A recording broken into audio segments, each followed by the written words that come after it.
नमस्ते दोस्तों, प्रस्तुत है समकालीन हिंदी लेखिका नीरजा हेमेंद्र का लिखा हुआ उपन्यास अपने अपने इंद्रधनुष धारावाहिक रूप से।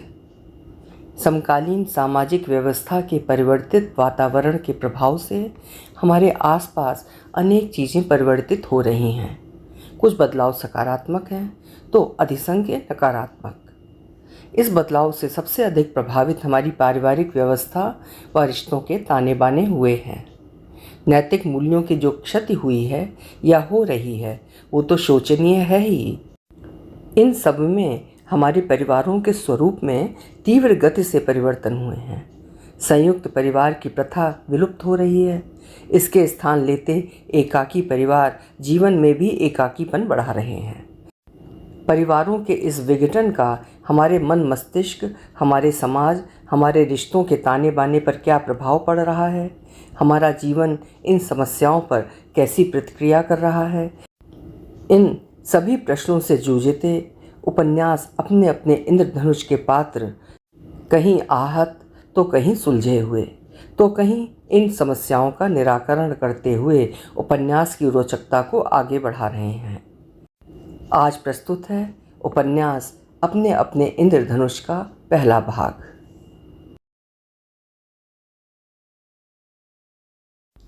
आज न जाने क्यों मुझे घर के अंदर अच्छा नहीं लग रहा था। बार बार मन में उठ रही व्याकुलता व अपने आसपास फैली उदासी से निजात पाने के लिए मैं छत पर आ गई। खुली हवा में, विस्तृत आसमान के नीचे, प्रकृति के सानिध्य में आकर कदाचित मेरे अशांत हृदय को कुछ सुकून मिल सके। मेरा ये सोचना ठीक ही था। छत पर आकर मुझे अच्छा लगा। खुली हवा में आकर मैंने अपने चारों ओर दृष्टि घुमाई। वातावरण में मुझे खूबसूरत परिवर्तन का आभास हुआ। न जाने कब कठोर शीत ऋतु परिवर्तित होकर वासंती मनमोहक रूप ले चुकी थी। जीवन की आपाधापी में मुझे ज्ञात ही न हो सका कि ये ऋतु कब परिवर्तित हो गई। मार्च का महीना प्रारंभ हो चुका था। सर्दी की ऋतु जा रही है। हवा में अब भी हल्की सी ठंड व्याप्त है। सूर्यास्त का समय है। सूर्य की स्वर्ण रश्मियों से क्षितिज सुनहरा हो रहा है। पक्षियों के झुंड चहचहाते हुए अपने नीड़ की तरफ उड़ते जा रहे हैं। उन्हें भी सर्दी की गिरफ्त से मुक्त खुलते मौसम में उन्मुक्त होकर उड़ने में अच्छा लग रहा है। ऋतुओं का ये परिवर्तित रूप मुझे भला लग रहा है। अपने हृदय की व्याकुलता को विस्मृत कर मैं मोहक मार्च माह के आकर्षक सांझ के सौंदर्य में खोसी गई, पर अधिक देर तक नहीं। कल रात पार्टी में घटी उस घटना की स्मृतियाँ मेरे मन मस्तिष्क में पुनः आने लगी हैं। उस घटना को स्मरण कर मेरी व्याकुलता पुनः बढ़ने लगी है। कल मैं भी आमंत्रित थी उस पार्टी में। अवसर था कॉलेज के प्रिंसिपल के बेटे की सगाई का। झारखंड के इस छोटे से शहर के एक डिग्री कॉलेज में मैं शिक्षिका हूँ। उस सगाई पार्टी में कॉलेज के मेरे सहकर्मी व समस्त स्टाफ आमंत्रित थे। बहुत सारे अपरिचित चेहरे भी थे। मैं मूलतः यहीं की रहने वाली हूँ। मेरे लिए यहाँ के लोग, यहाँ की संस्कृति अपरिचित नहीं है। फिर भी अपने अंतर्मुखी स्वभाव के कारण पार्टी इत्यादि ऐसी भीड़ भाड़ वाली जगहों पर मैं स्वयं को समायोजित नहीं कर पाती। इस समय भी इस माहौल में मैं स्वयं को असहज पा रही थी। इस स्थिति से बचने के लिए मैं कॉलेज के परिचित सहकर्मियों की ओर बढ़ चली। सब आपस में कुछ औपचारिक तथा कुछ अनौपचारिक बातें कर रहे थे। विक्रांत भी वहीं था। वो भी कॉलेज में प्राध्यापक है। उन सभी से अभिवादन के आदान प्रदान के पश्चात मैं वहीं रुक गई। उस माहौल में घुलने मिलने का प्रयत्न करने लगी। अकस्मात विक्रांत मुझसे पूछ बैठा था, और बताइए नीलाक्षी जी, कैसी कट रही है लाइफ आफ्टर डाइवोर्स? सुना है आपका तलाक हो गया है। विक्रांत द्वारा ऐसे प्रश्न पूछने की उम्मीद मुझे बिल्कुल भी न थी। न ही इस निरर्थक प्रश्न का उत्तर देने के लिए मैं मानसिक रूप से तैयार थी। ये प्रश्न सुनकर मैं अवाक थी, स्तब्ध थी, अतः कुछ बोल न सकी। मेरी ओर से कोई प्रत्युत्तर न पाकर कुछ क्षण रुककर वो पुनः पूछ बैठा, क्या ये सच है? उसकी बातें सुनकर मैं झेप सी गई। सकते में थी उसके दुस्साहस पर, किंतु वहाँ पर कुछ भी बोलना उस शुभ अवसर में मुझे उचित नहीं लग रहा था। मुझे ये भी आशंका थी कि यदि मैंने कुछ कहा, प्रत्युत्तर में विक्रांत ने भी कुछ कहा तो बात बढ़ने लगेगी। पार्टी में सबके बीच वो चर्चा का केंद्र बन जाएगी। यदि प्रिंसिपल महोदय तक बात पहुंची तो उन्हें भी ये सोचकर कष्ट होगा कि उनके पारिवारिक उत्सव में उनकी प्रतिष्ठा उनके कॉलेज के सहयोगियों द्वारा धूमिल की गई। यहाँ की बातें उन तक चाटुकारों द्वारा पहुँचेगी अवश्य। वो चुप रही, किंतु व्याकुल थी ये सोचकर कि विक्रांत ने किस अधिकार से उससे ऐसी बात कही। विक्रांत उसका परिचित अवश्य था और उस परिचय का कारण मात्र ये था कि वो उसके साथ उसके कॉलेज में प्रवक्ता है, किंतु इतना घनिष्ठ परिचय भी नहीं था कि वो उसके व्यक्तिगत जीवन के बारे में इस प्रकार के प्रश्न कर सके। वो अकस्मात क्यों पूछ बैठा ये सब? क्या अधिकार है उसे ऐसे प्रश्न करने का, वो भी ऐसे सार्वजनिक स्थान पर? उसे कैसे ज्ञात हुई मेरे जीवन की निजी बातें? मैंने 4 वर्ष पूर्व घटित हुए अपने जीवन की इस शर्मनाक घटना को सबसे गोपनीय रखा था, कॉलेज के सहकर्मियों से भी छुपा कर रखा था, किंतु अनेक प्रश्न मेरे मस्तिष्क में उठने लगे। विक्रांत की बातें सुनकर आसपास के लोगों की दृष्टि मेरी ओर उठ गई। सबकी आंखों में उत्सुकता थी मेरे व्यक्तिगत जीवन में झांकने की। मुझे मिस्टर माथुर की फुसफुसाहट भरी ध्वनि स्पष्ट सुनाई दी। अच्छा, तो नीलाक्षी जी अकेले रहती हैं? किंतु लगता तो नहीं है कि वो विवाहित भी हैं, और तो और तलाक भी हो चुका है। लगेंगी क्या? परिवार बच्चे वाली महिलाओं का सा कोई उत्तरदायित्व तो है नहीं। विद्रूप व व्यंग्यात्मक हंसी हंसते हुए चंद्रभान ने बात पूरी की। उन सब की फूहड़ अनर्गल बातें सुनकर मैं वहाँ अधिक देर तक न ठहर सकी तथा दूसरी ओर आ गई। वहाँ से तत्काल पार्टी छोड़कर बाहर न आना मेरी व्यवस्था थी, क्योंकि इस पार्टी में मैं कॉलेज के प्रिंसिपल द्वारा आमंत्रित थी तथा उनके द्वारा मुझे पूरा सम्मान दिया जा रहा था। मैंने देखा कि माथुर, चंद्रभान इत्यादि सभी पुनः बातों में व्यस्त थे। बातचीत के दरमियान वे भद्दे ढंग से एक आंख दबा ले रहे थे। मुझे ऐसा प्रतीत हो रहा था जैसे इन सबके बीच चर्चा का केंद्र मैं ही हूँ। ऐसी असहज स्थिति बनने का कारण विक्रांत था। विक्रांत उसे कभी पसंद नहीं था। आज तो उसने शिष्टाचार की सभी सीमाएं तोड़ दी थीं। कुछ ही देर में विक्रांत वहाँ से मेरे पास आकर खड़ा हो गया। नीलाक्षी जी, आप यहाँ क्यों आ गईं? उसने सामान्य होने का प्रयत्न करते हुए बातचीत प्रारंभ कर दी। विक्रांत को इस प्रकार सामान्य होने का प्रयत्न करते देख मुझे और भी बुरा लगा था। ऐसा लगा जैसे मेरा क्रोध फटकर अभी बाहर आ जाएगा, किंतु स्वयं को संयत रखते हुए मैंने विक्रांत से पूछ लिया, दूसरों के व्यक्तिगत जीवन की अच्छी जानकारियाँ रखते हैं आप? मेरे स्वर के तल्ख लहजे को भाप गया था वो। उसे मुझसे ऐसी आशा न थी। आपको किसने अधिकार दिया है कि आप मुझसे इस प्रकार की बातें करें? मैंने पुनः उसी तल्ख लहजे में कहा। मेरी बातें सुनकर उसके चेहरे पर इस प्रकार के भाव आए जिसे देखकर मुझे अच्छा लगा, किंतु जो अपमानजनक बातें विक्रांत ने आज की हैं उनके लिए इतना पर्याप्त नहीं है। मेरी इच्छा हो रही थी कि उसे और भी कुछ कहूँ, किंतु कहने सुनने का ना ही ये उचित स्थान था, ना ही मेरा स्वभाव ऐसा था कि इससे अधिक किसी को कुछ कह सकूँ। मैं सोच रही थी कि मेरी बातें सुनकर विक्रांत चला जाएगा, किंतु वो वहीं खड़ा रहा। पार्टी में डिनर का कार्यक्रम समाप्ति की ओर था। मेरी भूख मर चुकी थी। मेरे दिमाग में अभी तक विक्रांत द्वारा कहे गए शब्द कौंध रहे थे। आफ्टर डाइवोर्स आपकी लाइफ। खाने की इच्छा ना होने पर भी विवशतावश में चुपचाप बेमन से कुछ चीज़ें प्लेट में डालकर भोजन करने लगी थी। विक्रांत भी मेरे पास खड़ा होकर भोजन कर रहा था। वो मेरे चेहरे पर आते जाते भावों को पढ़ने का प्रयत्न कर रहा था, किंतु मैं निर्विकार रही। उससे बोले बिना चुपचाप भोजन करती रही। मैं निशब्द अवश्य थी, किंतु मेरे मन मस्तिष्क में विचारों का मंथन प्रवाहमान था। मैं सोच रही थी, जिस विक्रांत ने मुझसे ऐसी बातें की है, मेरे व्यक्तिगत जीवन पर कटाक्ष किया है, उसके विषय में लोग कैसी कैसी बातें करते हैं। उसके पारिवारिक व विवाहित जीवन को लेकर कॉलेज में कैसी निकृष्ट बातें की जाती हैं। उसने कभी भी उन बातों में रुचि नहीं ली है, ना ही वो लेना चाहती है, किंतु विक्रांत इतना निम्न कोटि का इंसान है जो उसे इस प्रकार की बातें करने का दुस्साहस कर रहा है। विक्रांत विवाहित है। उसकी 2 छोटी बेटियां हैं। उसने सुना है कि उसका विवाह उसके माता पिता की पसंद की युवती से हुआ है, जो कम पढ़ी लिखी है, देखने में साधारण तथा अत्यंत घरेलू महिला है, किंतु विक्रांत को पसंद नहीं है। उसने अपने माता पिता की इच्छा पूरी करने के लिए विवशता में उससे विवाह किया था और उसके साथ निर्वाह कर रहा है। और तो और उसके बारे में लोग यहाँ तक कहते हैं कि वो 2 बेटियाँ पैदा करने के लिए अपनी पत्नी को दोषी मानता है तथा उसे प्रताड़ित करता है। उसका मन कसैला सा हो रहा था, ये सोचकर कि जो पुरुष अपने वैवाहिक जीवन को व्यवस्थित रूप से चला नहीं पा रहा है, उसे किसी और के वैवाहिक जीवन में ताक झांक करने की क्या आवश्यकता है। आप घर कैसे जाएंगी? बातचीत आगे बढ़ाने के प्रयत्न में विक्रांत ने मुझसे अनावश्यक प्रश्न पूछा। मैं चुप रही। उसके साथ बातचीत के तारतम्य को मैं आगे बढ़ाना नहीं चाहती थी। कोई उत्तर न पाकर विक्रांत ने मेरे चेहरे को ध्यानपूर्वक देखते हुए अपने प्रश्न को दोहराया। मैं चली जाऊंगी चाहे जैसे भी, मैंने बेरुखी से जवाब दिया। कहिए तो मैं छोड़ दूं आपको घर तक, मैं आज 4 व्हीलर से हूं। विक्रांत मेरी तरफ देखते हुए बोला। उसके प्रश्नों का उत्तर देना मैं आवश्यक नहीं समझ रही थी, अतः चुप रही। वहाँ आसपास कॉलेज के सहकर्मी भी खड़े थे। उनकी बातचीत वो सुन न ले, कदाचित यही सोचकर वो मेरे निकट आ गया था तथा फुसफुसाहट भरे स्वर में वही प्रश्न धीरे से पुनः पूछ बैठा। मैं यहाँ ऑटो से आई थी तथा सोच लिया था कि ऑटो से घर वापस जाऊंगी। विक्रांत के प्रश्नों का कोई उत्तर दिए बिना कुछ ही देर में मैं घर जाने के लिए गेट की तरफ बढ़ गई थी। मैं शीघ्र ही वहाँ से निकल जाना चाहती थी। शीघ्र निकल जाने का कारण ये था कि यह स्थान शहर के बाहरी हिस्से में स्थित था। यहाँ रात्रि में आवागमन के साधन कम ही मिलते हैं। ये क्षेत्र कृषि प्रधान है तथा चारों तरफ अधिकतर खेत हैं। मकानों की संख्या कम है।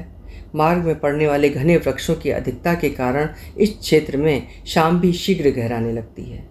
शहर की सड़कों की भांति यहाँ की सड़कों पर पर्याप्त स्ट्रीट लाइटों का भी अभाव है। मार्ग में इक्का दुक्का लाइटें ही हैं जो इस क्षेत्र के लिए अपर्याप्त हैं, अतः मैं शीघ्र यहाँ से निकल जाना चाहती थी। गेट पर आकर मैंने इधर उधर दृष्टि दौड़ाई। कोई ऑटो नहीं था। कुछ और आगे बढ़ी कि विक्रांत पीछे से आ गया। आइए नीलाक्षी जी, मैं आपको घर तक छोड़ दूँ।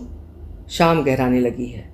जैसे जैसे सांझ गहराने लगेगी, इधर आवागमन के साधन कम होते जाएंगे। विक्रांत की बातें यद्यपि सत्य थीं, फिर भी उसकी बातों को अनसुना करते हुए मैं वहीं खड़ी रही। विक्रांत भी खड़ा रहा। वो वहाँ से गया नहीं। घर जाने के लिए साधन की तलाश में चारों तरफ दृष्टि दौड़ रही थी। कोई ऑटो खाली नहीं मिल रहा था। समय व्यतीत होता जा रहा था। सांझ ढलती जा रही थी। वृक्षों की सघनता अंधेरे को घना कर रही थी। अब मैं कुछ कुछ चिंतित होने लगी थी। मेरे चेहरे पर आ रहे चिंता के भावों को विक्रांत ने कदाचित समझ लिया था, अतः वो अब भी वहीं गाड़ी में बैठा मेरी प्रतीक्षा कर रहा था। यदि मुझे आभास होता कि यहाँ इस प्रकार आवागमन के साधनों की पर्याप्त सुविधा नहीं है तो मैं यहाँ कभी नहीं आती। प्रिंसिपल महोदय से न आने के लिए क्षमा याचना कर लेती, किंतु अब क्या हो सकता है। वाहन को तलाशते हुए सहसा मेरी दृष्टि विक्रांत की दृष्टि से टकराई। उसने अनुरोधपूर्वक गाड़ी का दरवाज़ा खोला। मैं पीछे की सीट पर बैठ गई। विवशता थी, किंतु उस समय विक्रांत की गाड़ी से जाना मुझे बिल्कुल भी अच्छा नहीं लगा था। मुझे क्षमा कर दीजिए नीलाक्षी जी, गाड़ी चलाते हुए सहसा विक्रांत बोल पड़ा था। उसकी बात सुनकर मैं चौंक पड़ी। जहाँ तक विक्रांत को मैं कॉलेज में जानती हूँ, वो अत्यंत बातूनी व दूसरों की बातों में हस्तक्षेप कर बात बात पर हंसने वाला इंसान है। इससे पहले उसने कभी भी मेरे साथ ऐसी धृष्टता नहीं की थी, बल्कि मुझसे सदा शिष्टाचार से ही बातें की हैं। किंतु आज उसे न जाने क्या हो गया था कि मुझ पर कटाक्ष कर बैठा। यद्यपि विक्रांत मुझे कभी भी अच्छा व्यक्ति नहीं लगा। कोई बात नहीं विक्रांत जी, किंतु आप द्वारा सार्वजनिक स्थान पर मेरे व्यक्तिगत जीवन पर टिप्पणी करना मुझे अच्छा नहीं लगा। उसके व्यवहार पर विरोध प्रकट करते हुए मैंने कहा, मैं क्षमा प्रार्थी हूँ नीलाक्षी जी, अपने इस व्यवहार से मैं अत्यंत शर्मिंदा हूँ। उसकी बातों पर मैंने कोई प्रतिक्रिया व्यक्त नहीं की। मैं चुप रही। वो भी। सड़क पर सन्नाटा बढ़ता जा रहा था। खाली सी सड़क देखकर विक्रांत ने गाड़ी की गति बढ़ा दी थी। मैं गाड़ी के शीशे से बाहर देख रही थी। खाली चौड़ी सड़क, मार्ग के दोनों तरफ फैले घने वृक्षों की सघनता व खाली मैदानों में उगी बेतरतीब घास की झाड़ियाँ। संसाधनों के अभाव के बावजूद भी मुझे यहाँ का हरा भरा शांत वातावरण अच्छा लग रहा था। शहर की भीड़, कोलाहल, सड़कों पर गाड़ियों की दिन प्रतिदिन बढ़ती संख्या व उनके बजते हॉर्न के शोर से दूर तक इलाका मुख्य शहर से 8-10 किलोमीटर दूर था। गाड़ी आगे बढ़ती जा रही थी। मैं गाड़ी के शीशे से बाहर देखते हुए अपनी ही दुनिया में खोई थी। अभी अभी पार्टी में घटित उस अनपेक्षित घटना को विस्मृत करने का प्रयास कर रही थी। नीलाक्षी जी, आपके वैवाहिक जीवन को लेकर कहे गए अपने शब्दों के लिए मैं पुनः आपसे क्षमा मांग रहा हूँ। आपने मुझे क्षमा कर दिया ना? विक्रांत के स्वर को सुनकर मेरी तंद्रा भंग हो गई थी। आपको मेरे पारिवारिक, मेरे वैवाहिक जीवन के बारे में क्या पता है? आपको किसने अधिकार दिया है किसी के व्यक्तिगत जीवन के बारे में आप टिप्पणी करें? मैं पुनः क्रोध में बोल पड़ी। विक्रांत मेरा मुंह देखता रह गया। उसे मुझसे इस प्रकार के तल्ख व्यवहार की आशा नहीं थी कदाचित। नहीं नीलाक्षी जी, दरअसल मैं कुछ परेशान था, अतः ऐसा बोल पड़ा। अपनी व्यक्तिगत समस्याओं से परेशान होकर किसी अन्य पर तीखे कटाक्ष करना? विक्रांत का यह तर्क मुझे कुछ समझ में नहीं आया। कुछ ही देर में गाड़ी शहर में आ गई थी। मैंने विक्रांत से गाड़ी किनारे खड़ी करने के लिए कहा। गाड़ी से रुकते ही मैं उतरने का उपक्रम करने लगी। आपका घर तो कुछ दूरी पर आगे है, मैं आपको वहाँ तक छोड़ दूंगा, मुझे गाड़ी से उतरते देख विक्रांत ने आग्रहपूर्वक कहा। नहीं, मैं यहाँ से चली जाऊंगी, कहकर मैं आगे बढ़ गई। विक्रांत से नाराजगीवश उसे धन्यवाद कहना भी स्मरण नहीं रहा था। अपनी इस भूल का मुझे खेद था। मैं आगे बढ़ चुकी थी। कुछ दूर आगे जाने पर मुझे विक्रांत की गाड़ी दूसरी ओर जाती दिखाई दी। मैं शीघ्रता से अपने पग घर की तरफ बढ़ा रही थी। घर में सब चिंतित हो रहे होंगे, ये सोचकर मैं भी थोड़ी सी चिंतित थी। समय रात्रि के 10:30 बज गए थे। माँ बाबूजी इस समय तक सो जाते हैं। माँ की अस्वस्थता, बाबूजी की डायबिटीज़ की समस्या के कारण उन्हें समय पर भोजन, दवा व नींद आवश्यक है। मैं जान रही थी कि मेरे कारण वे सब अभी तक सोए नहीं होंगे। बाबूजी मुझे ड्राइंग रूम में बैठे प्रतीक्षारत मिले। छोटी बहन प्रज्ञा अपने कक्ष में जाग रही थी। कदाचित वो अध्ययनरत थी। वो प्रतियोगी परीक्षाओं की तैयारी कर रही है, अतः देर रात तक जगकर अध्ययन करती है। मेरे घर पहुंचते ही माँ बाबूजी अपने कमरे में सोने चले गए। मैं थक गई थी, शारीरिक रूप से कम, मानसिक रूप से अधिक। कुछ ही देर में माँ बाबूजी के कक्ष की बत्ती बुझ गई थी। कदाचित वे सो गए थे। मैं भी अपने कमरे की बत्ती बंद कर बिस्तर पर लेट चुकी थी, किंतु नींद आंखों से कोसों दूर थी। जीवन में आई कुछ सुखद तो कुछ पीड़ादायक घटनाओं की परछाइयाँ मेरे अंधेरे कक्ष में भी दृष्टिगोचर हो रही थीं। मैं सोने का प्रयत्न करती रही, किंतु न जाने कब तक मुझे नींद नहीं आई। कदाचित पूरी रात आंखों में कट गई थी। भोर होने से पहले कुछ देर के लिए आंख लगी थी। आज कॉलेज से घर आकर कमरे में मन नहीं लग रहा था, घुटन सी हो रही थी। कल पार्टी में घटी ये सभी घटनाएं मुझे अभी तक पीड़ा दे रही थीं। इन्हें विस्मृत करने के प्रयत्न में मैं छत पर आ गई, किंतु यहाँ भी स्मृतियाँ मेरा पीछा नहीं छोड़ रही थीं। सांझ गहराने लगी। मैं नीचे आ गई। मैं जानती हूँ कि अधिक देर अकेले छत पर रहूँगी तो माँ मुझे आवाज़ लगा देंगी। वो मुझे अधिक देर तक अकेले नहीं रहने देती। शनैः शनैः कॉलेज की दिनचर्या में मैं व्यस्त होने लगी। मन को नियंत्रित करना व तनाव भरी घटनाओं को विस्मृत करना मैं सीख गई हूँ। ये तो छोटी सी घटना है, मैं अत्यंत पीड़ादायक घटनाओं से उबर चुकी हूँ। प्रतिदिन की भांति आज भी मैं कॉलेज जाने के लिए समय पर घर से निकली थी। सड़क पर हाथ देकर ऑटो रोका। चंद्रकांता उसी ऑटो में पहले से बैठी थी जिसे मैंने रुकने के लिए हाथ दिया था। ऑटो में चंद्रकांता को पहले से बैठा देखकर मुझे अच्छा लगा। चंद्रकांता मेरी मित्र है। वो और मैं एक ही कॉलेज में अध्यापन कार्य करते हैं। मार्ग में भी हमारी गाहे बगाहे इसी प्रकार मुलाकात हो जाती है। बातें करते करते यदा कदा वो मुझसे अनौपचारिक भी हो जाती है। मेरी घनिष्ठ मित्र जो है, कभी घर की तो कभी अपने मन की सभी दुख सुख की बातें मुझसे बताती है। मैं भी अपने मन की सभी बातें खुलकर चंद्रकांता से कह सकती हूँ। वो गंभीर व सुलझे दृष्टिकोण वाली स्त्री है। आज चंद्रकांता प्रतिदिन की अपेक्षा कुछ अधिक प्रफुल्लित लग रही थी, जबकि कल पार्टी की घटना से मेरा मन मस्तिष्क अब भी बोझल हो रहा था। मैंने चंद्रकांता से उसका हाल पूछा। अच्छा है, सब कुछ अच्छा है, तुम बताओ क्या हो रहा है? कल शाम की पार्टी कैसी रही? पूछते हुए रहस्यमयी ढंग से वो मुस्कुरा पड़ी। मैं उसकी इस मुस्कुराहट का अर्थ नहीं समझ सकी। अनमने ढंग से बोल दिया, ठीक थी। विक्रांत, सरस जी सब गए थे ना? उसने एक और प्रश्न मेरी ओर बढ़ा दिया। हाँ, तुम क्यों नहीं आई थी? मैंने पूछा। हस्बैंड आ गए थे, कभी कभी उनकी बात ही मान लेनी चाहिए, चंद्रकांता ने मुस्कुराते हुए कहा। उसकी बातें सुनकर मैं चुप रही। तुम्हारा अच्छा है, कोई रोकने टोकने वाला नहीं है। मुझे चुप देखकर चंद्रकांता ने हंसते हुए सरलता से अपनी बात पूरी की तथा मुंह घुमाकर सड़क पर दूसरी ओर आने जाने वाली भीड़ को देखने लगी। चंद्रकांता ने कितनी सरलता से अपनी बात कहकर मुंह दूसरी ओर घुमा लिया। उसने ये भी नहीं देखा कि उसकी बातों से कोई आहत भी हुआ है। चंद्रकांता की बातों में मुझे स्पष्ट रूप से व्यंग का आभास हुआ। मेरे और चंद्रकांता में क्या अंतर है? कौन अच्छा है कौन बुरा है, मैं सोचती रही। कॉलेज आ गया था, हम साथ ही आगे बढ़ गए। इस बात को फिर कभी पूछूंगी उससे, ये सोचकर मैं उसके साथ ही स्टाफ रूम की तरफ बढ़ गई। स्टाफ रूम में पहुंचकर मैं चंद्रकांता की बातों का अर्थ ढूंढने लगी। क्या सही है क्या गलत, मैं सही हूँ या वो, कुछ भी कहना समझना कठिन है। यहाँ स्टाफ में सभी अध्यापक चंद्रकांता व इसी कॉलेज के हिंदी शिक्षक सरस के बारे में तरह तरह की बातें करते हैं। सभी को चंद्रकांता व सरस की प्रगाढ़ मित्रता के बारे में ज्ञात है। ये चर्चा आम है कि प्रगाढ़ मित्रता से बढ़कर उन दोनों का संबंध। चंद्रकांता को स्वयं के बारे में फैली बातों की जानकारी है कि नहीं, ये मैं नहीं जानती। ना ही इस विषय में मैंने उससे कभी पूछा है। इन सबके उपरांत भी चंद्रकांता बेफिक्र और प्रसन्न रहती है। उस पर इन बातों का जैसे कोई प्रभाव ही ना हो। चंद्रकांता विवाहित है, उम्र यही कोई 40 वर्ष के आसपास। घर में सास ससुर, एक बेटा, अर्थात सभी कुछ भरा पूरा है।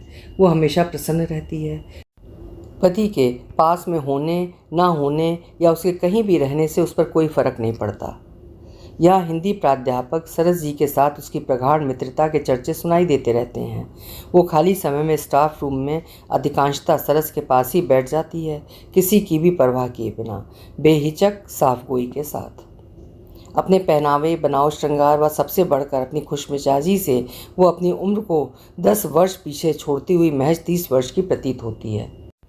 अभी अभी चंद्रकांता ने मुझसे कहा है कि मुझे रोकने टोकने वाला कोई नहीं है।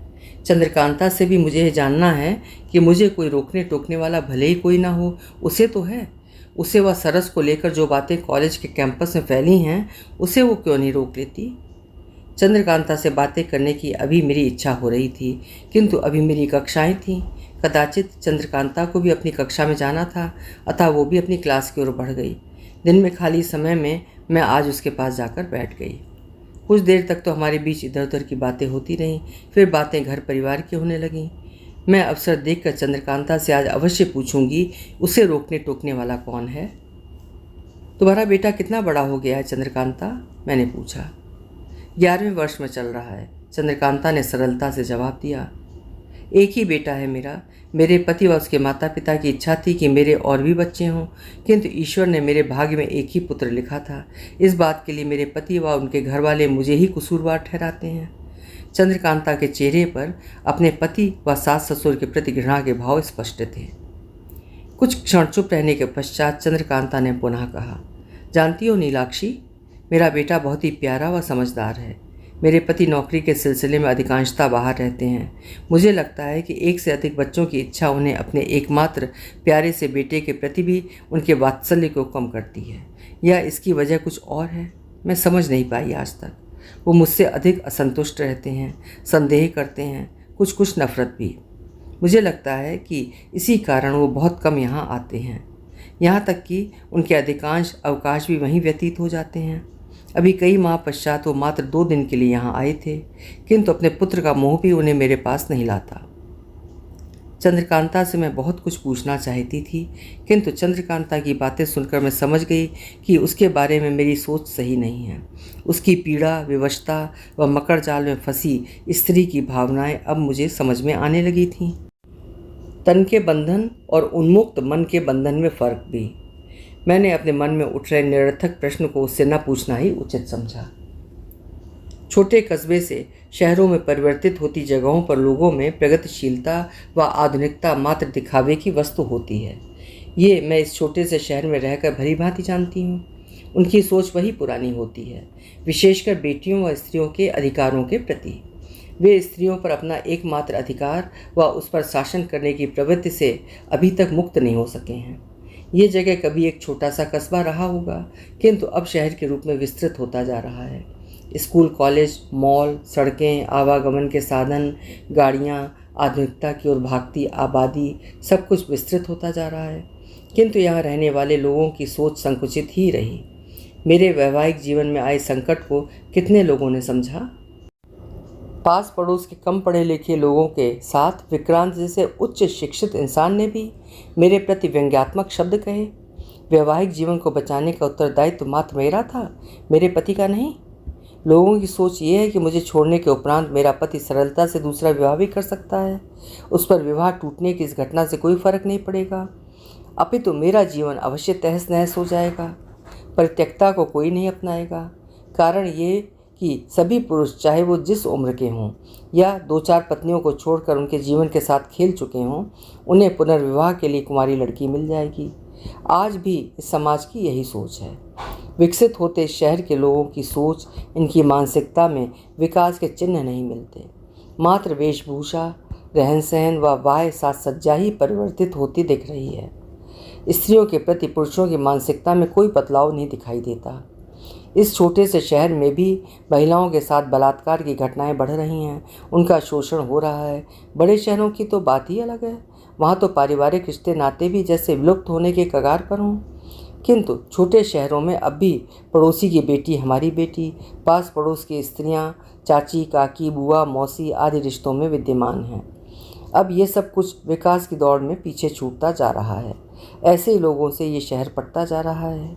इस प्रकार की मानसिकता वाले पुरुष ही स्त्री पुरुष के भावनात्मक संबंधों के प्रति घृणित दृष्टिकोण रखते हैं, जबकि सत्य ये है कि उसे इस प्रकार के भावनात्मक संबंध लेने के लिए पुरुष ही विवश करते हैं।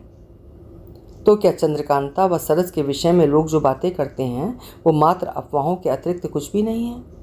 यदि उनमें किंचित मात्र सच्चाई भी है तो चंद्रकांता अत्यंत परिपक्वता व समझदारी से अपना पारिवारिक जीवन संभाल रही है। वो गलत कहाँ पर है?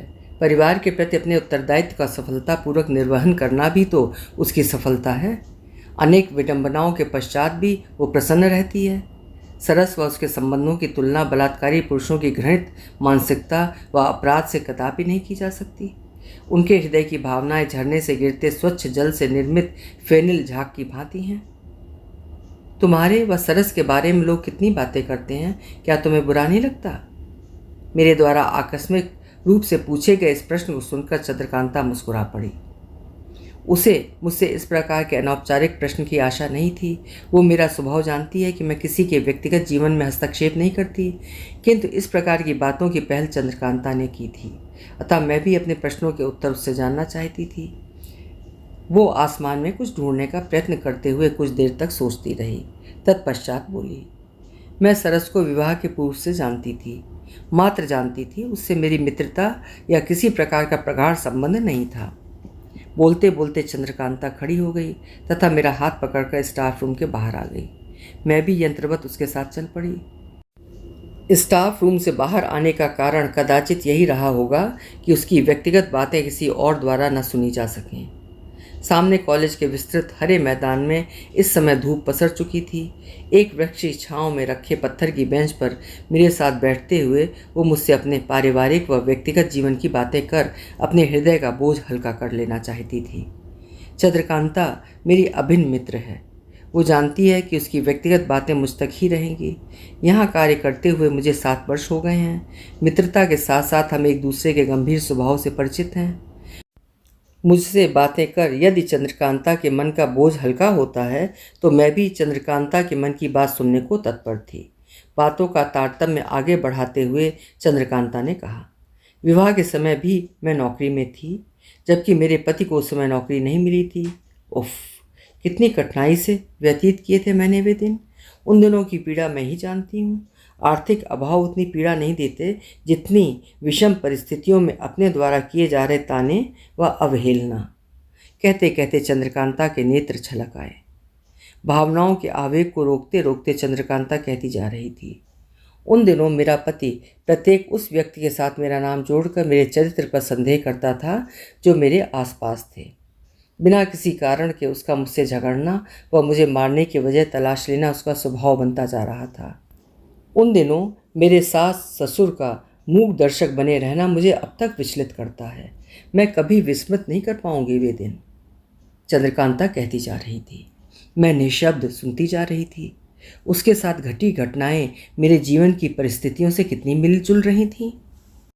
चंद्रकांता बोलती जा रही थी। मैं भावनात्मक व शारीरिक रूप से टूटती जा रही थी। कभी कभी इच्छा होती कि अपने पति से तलाक लेकर माता पिता के घर चली जाऊं। मेरा बेटा होने वाला था और ये सब इतना सरल नहीं था। कुछ क्षण चुप रहने के पश्चात चंद्रकांता ने पुनः कहना प्रारंभ किया, मेरे पैरों में अनेक बेड़ियां पड़ी थीं। विवाह के पश्चात लड़की की ससुराल ही उसका घर है। मान्यता की इस दुष्कर बेड़ी को न तोड़ पाने के कारण अनेक लड़कियां ससुराल में शारीरिक व मानसिक शोषण का शिकार होकर मर जाती हैं या मार दी जाती हैं।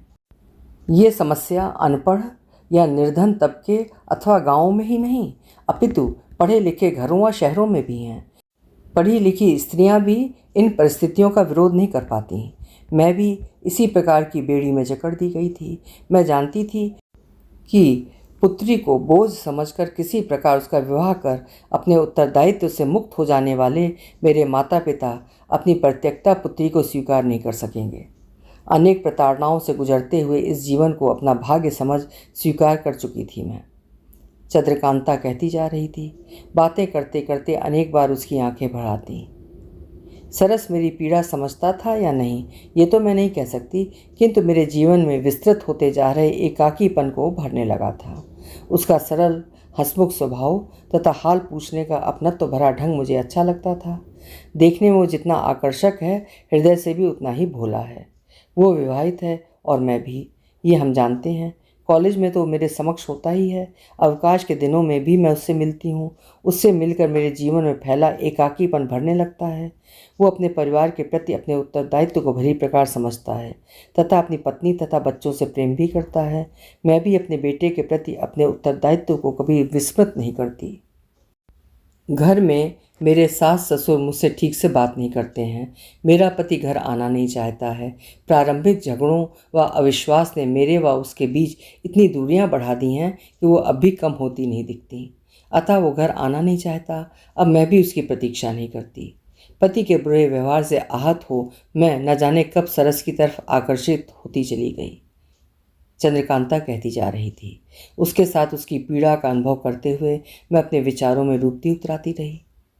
ऐसा नहीं है नीलाक्षी कि सरस मेरा आदर्श पुरुष है या मेरी सोच के धरातल पर वो बिल्कुल सही है। फिर भी मुझे लगता है कि वो मेरी समस्याओं को समझते हुए मेरी भावनाओं का आदर करता है। उसने कभी भी मेरी भावनाओं को आहत नहीं किया है। मेरी इच्छा के बिना उसने मुझे स्पर्श नहीं किया है। मैं जानती हूँ कि उसका पारिवारिक जीवन है। उसके परिवार से मैं मिल चुकी हूँ। वो मेरा कुछ भी ना होते हुए भी बहुत कुछ है। दुनियावी रिश्तों से पृथक एक रिश्ता हृदय का, भावनाओं का स्थापित हो गया है उसके साथ। मेरे जीवन में प्रसन्नता के कुछ पलों का सृजन करता है वो। चंद्रकांता की बातें सुनकर मेरा हृदय सूखे पत्ते की भांति कांप रहा था। उस सूखे पत्ते के टूटने की ध्वनि मेरे मस्तिष्क में कोलाहल उत्पन्न कर रही थी। चंद्रकांता की कक्षाओं का समय हो गया था, अतः उसे जाना था। जाना तो मुझे भी था। चंद्रकांता ने बातों को विराम दिया। मैं चंद्रकांता के साथ चल रही थी तथा सोचती जा रही थी कि कैसी विषमताओं से भरा है मेरा व चंद्रकांता का जीवन। वो पति के साथ रहकर भी परित्यक्ता की भांति रहते हुए पर पुरुष में खुशियां ढूंढने को विवश है। मैं हूँ परित्यक्ता, पूर्ण रूपेण परित्यक्ता, ना कोई इच्छा ना कोई सपने। कई दिनों के पश्चात आज कॉलेज के कॉरिडोर में विक्रांत मिल गया। वो बाहर जा रहा था। उसे देखने से ऐसा प्रतीत हो रहा था जैसे वो जल्दी में हो। मुझे देखते हुए रुक गया। स्वभाववश मेरा हाल पूछ बैठा। मैं भी रुक गई। औपचारिक बातों के पश्चात वो बताने लगा। क्या बताऊं नीलाक्षी जी, घर में परिस्थितियां ठीक नहीं चल रही हैं। क्या हुआ? मैंने पूछ लिया। कुछ नहीं नीलाक्षी जी, कहकर वो चुप हो गया, किंतु उसकी व्याकुलता बता रही थी कि वो चुप रहकर भी वो बहुत कुछ मुझसे कहना चाहता है। अभी मैं घर जा रहा हूँ, शीघ्र जाना है। माँ का फ़ोन था। अच्छा हुआ आप मिल गई। ये मेरी अवकाश की एप्लीकेशन है, कार्यालय में दे दीजिएगा। मुझे तत्काल जाना है, शीघ्र ही मिलता हूँ। अच्छा चलूँ? नमस्कार। विक्रांत चला गया। मैं सोचती रही कि क्या बात हो सकती है। क्यों विक्रांत इतनी शीघ्रता से कुछ हड़बड़ाया हुआ घर जा रहा है। ये तो मैंने सुना था कि विक्रांत के घर वाले पुराने विचारों के हैं, कस्बाई सोच रखते हैं। स्वयं विक्रांत भी आधुनिकता का दिखावा करता है। वो भी दकियानूसी विचारों का इंसान है। विशेषकर स्त्री पुरुष में लिंग भेद की भावना का पक्षधर है। स्त्रियों को दोयम दर्जे का प्राणी मानता है। उसके घर में उसके माता पिता, उसकी एक अविवाहित बहन, पत्नी तथा 2 बेटियां हैं। वो सभी ठीक तो हैं? मैं उसके लिए चिंतित हो गई। मैंने सुना है कि उसके माता पिता ने उसका विवाह एक साधारण घर की कम पढ़ी लिखी लड़की से किया है। ऐसा विवाह करने के पीछे उनकी मंशा ये थी कि ऐसी लड़की को घर में दबा कर रखा जा सकेगा। घर के सभी कार्य वो चुपचाप करेगी, एक नौकरानी की भांति। विक्रांत को जानने वाले लोग बताते हैं कि जब से उसकी दूसरी पुत्री हुई है तब से वो अपनी पत्नी को प्रताड़ित करता है। उसके माता पिता 2 पुत्रियां पैदा करने के लिए उसकी पत्नी को कसूरवार ठहराते हैं। बात बात पर ताने मारकर उसको मानसिक रूप से प्रताड़ित करते रहते हैं। पुत्री पैदा करने के अपराध में उन्हें प्रसन्न रखने के लिए विक्रांत की पत्नी दिन रात घर के कार्यों में जुटी रहती है। जी जान से खटने के उपरांत भी वो उन्हें प्रसन्न नहीं कर पाती। उसकी पत्नी के मायके की आर्थिक स्थिति अच्छी नहीं है, इस कारण वो मायके भी नहीं जा पाती है, या यूं कहें कि उसे बुलाया नहीं जाता। हमारे समाज में विवाहोपरांत लड़कियां बिना बुलाए अपने माता पिता के घर नहीं जा सकती। उनसे मिलने की इच्छा होने के पश्चात भी वो अपने माता पिता के घर बिना बुलाए नहीं जा सकती। मायके से बुलाने पर ससुराल से भी विदाई की रस्म आवश्यक है। विवाह करके किसी प्रकार अपने उत्तरदायित्व से मुक्त होने वाले माता पिता पुत्री को पास बुलाने की रस्म बार बार क्यों निभाएंगे? उपहार आदि देकर विदा करने की रस्म अदायगी करने में क्यों अपने ऊपर आर्थिक बोझ डालेंगे? विक्रांत की पत्नी के साथ भी यही स्थिति है। वो प्रताड़ित होती है, रोती है, पुनः घर के कार्यों में जुट जाती है। सुना है कि विक्रांत भी उस पर हाथ उठाता है। उसका अपराध मात्र ये है कि वो 2 पुत्रियों की जननी है। विक्रांत का बाह्य व्यक्तित्व आधुनिकता के छद्म आवरण से ढका है, किंतु मन से वो पुराने विचारों का है। महिलाओं के लिए उसकी सोच दकियानूसी ही है। उसकी बातों से उसे अनेक बार आभास हुआ है कि वो महिलाओं की शिक्षा, उनके विकास व पुरुषों के बराबर उन्हें अधिकार देने के पक्ष में नहीं है। इस विषय पर आपस में बात चलने पर उसकी तरफ से सदा विरोध के स्वर मुखर होते हैं। आज वो इतनी शीघ्रता में है तथा इतना घबराया हुआ लग रहा है कि वो ये भी नहीं बता पा रहा है कि वो जा कहाँ रहा है, घर या कहीं और। मन कुछ चिंतित सा हो रहा है, ये सोचकर कि उसके घर में सब कुछ ठीक तो है। विक्रांत चला गया। मैं कॉलेज के कार्यों में व्यस्त हो गई। छुट्टी के समय चंद्रकांता मिल गई। हम अक्सर कॉलेज से घर के लिए एक साथ निकलते हैं। मैंने उसे विक्रांत की परेशानी के बारे में बताया। कदाचित उसे कारण ज्ञात हो, क्योंकि वो विक्रांत के संपर्क में रहती हैं। फ़ोन पर भी उसकी विक्रांत से बातें होती रहती हैं। चंद्रकांता कुछ देर चिंतित होकर सोचती रही। पिछले हफ्ते की बात है।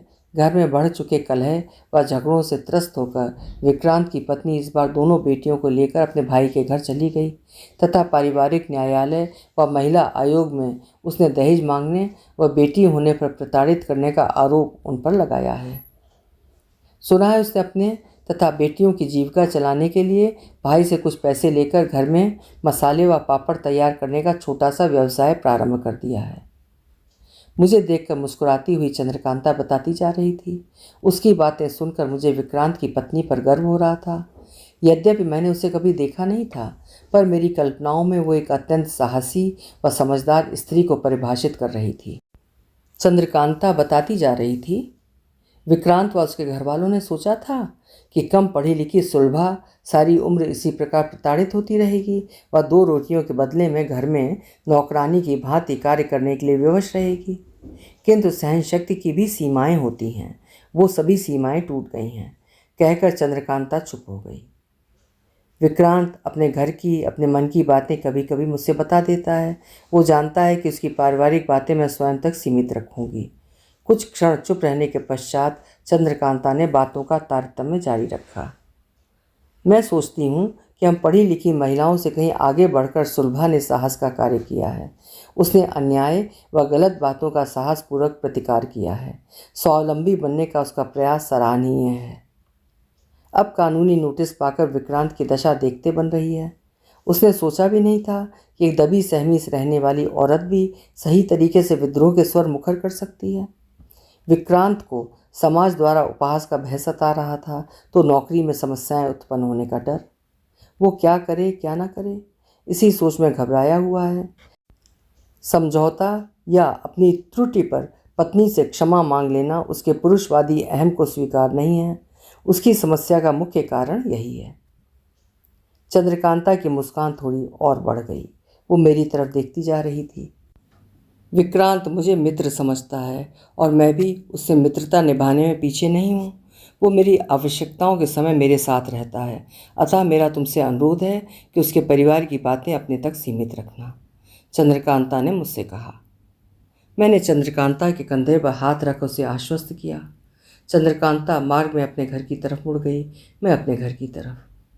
चंद्रकांता तो प्रतिदिन मिलती है, किंतु आज मुझे वो कुछ नई बदली बदली सी आकर्षक व सुलझी हुई लगी। विक्रांत के लिए कितने सुलझे व उचित विचार थे उसके।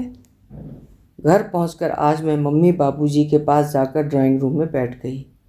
बाबूजी प्रसन्न दिख रहे थे, जैसा वे अक्सर दिखते हैं। टीवी देख रहे थे। मम्मी बाबूजी घर के काम समाप्त कर खाली समय में शाम को ड्राइंग रूम में ही बैठते हैं तथा टीवी देखा करते हैं। सेवा निवृत्ति के पश्चात समय व्यतीत करने व मनोरंजन करने का इससे अच्छा कोई अन्य साधन नहीं हो सकता। बाबूजी को प्रसन्न देखकर मुझे अच्छा लगा। मुझे देखकर माँ कभी कभी चिंतित हो जाती हैं। उनकी चिंता का कारण मैं समझती हूँ। उनके चेहरे पर आज भी मुझे चिंता की रेखाएं स्पष्ट दिख रही थीं। इसका कारण मैं हूँ। जब भी मैं उनके पास जाकर बैठती हूँ और उस समय यदि मेरी बात चल गई तो माँ वही पुरानी बातें लेकर बैठ जाती हैं। बातें वही 5-6 वर्ष पुरानी, टूटने के कगार पर पहुँच चुके मेरे वैवाहिक जीवन से संबंधित। मेरे प्रयत्न करने पर भी मेरा वैवाहिक जीवन सफल नहीं होता दिख रहा है। बाबूजी अपने सकारात्मक दृष्टिकोण से मेरे भीतर साहस का संचार करते हैं। माँ थोड़ी चिंतित हो जाती हैं, किंतु अपनी चिंता व्यक्त नहीं करती। उनकी चिंता का कारण मैं समझती हूँ। कभी कभी उनकी चिंता मुझे उचित भी लगती है। उम्र के इस पड़ाव पर एक बेटी की माँ कहाँ से साहस व सकारात्मक विचार ला सकती है, जबकि वो जानती हैं स्त्री की पीड़ा और उसकी आवश्यकताएं, समाज में एक प्रत्येकता की समस्याएं, समाज का उसके प्रति संकुचित दृष्टिकोण। उनके विचार से किसी भी स्त्री की खुशियाँ उसके सुखी वैवाहिक जीवन में निहित हैं। तभी तो वो चुप हो जाती हैं। उनकी मूक भाषा में छिपे अर्थों को मैं समझती हूँ। मैंने कब नहीं चाहा कि मेरा वैवाहिक जीवन सफल रहे। माँ बाबूजी को एक साथ देखकर मैं उनके पास बैठ गई। आज मैं उनके बीच अपने जीवन की निरर्थक बातें नहीं आने देना चाहती थी। अतः आते ही घर की, मौसम की, खाने पीने की औपचारिक बातों के पश्चात मैंने तुरंत विक्रांत की बातें प्रारंभ कर दी।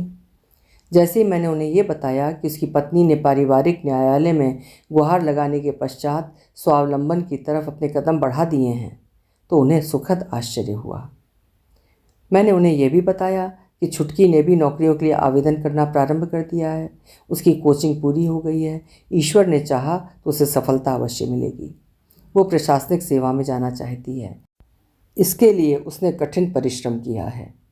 मैं छोटी बहन की शिक्षा व उसके द्वारा अपने करियर बनाने को लेकर उसके परिश्रम की चर्चा कर बाबूजी को एक नई आशा की डोर में बांधना चाहती हूँ। इस समय उसकी चर्चा करने का मेरा उद्देश्य यही है। माँ बाबूजी भी तो इस समय पारिवारिक समस्याओं के कारण चिंतित रहते हैं। यद्यपि छोटी बहन ने उनकी आशाओं को अभी तक जीवित रखा है। मैं उन्हें यही समझाने का प्रयत्न करती हूँ कि मेरा वैवाहिक जीवन सफल नहीं हुआ तो इसका अर्थ ये नहीं है कि छुटकी के साथ भी ऐसा ही होगा। इस संसार में सभी पुरुष एक जैसी सोच नहीं रखते, न सबका भाग्य एक जैसा होता है। मेरे समझाने पर माँ बाबूजी कुछ देर के लिए चिंता मुक्त अवश्य हो जाते हैं। पुनः आशंकाएं उन्हें घेरने लगती हैं, किंतु मुझे पूर्ण विश्वास है कि छुटकी के साथ सब कुछ अच्छा होगा। उपन्यास अपने अपने इंद्रधनुष की कहानी जारी रहेगी अगले भाग 2 में।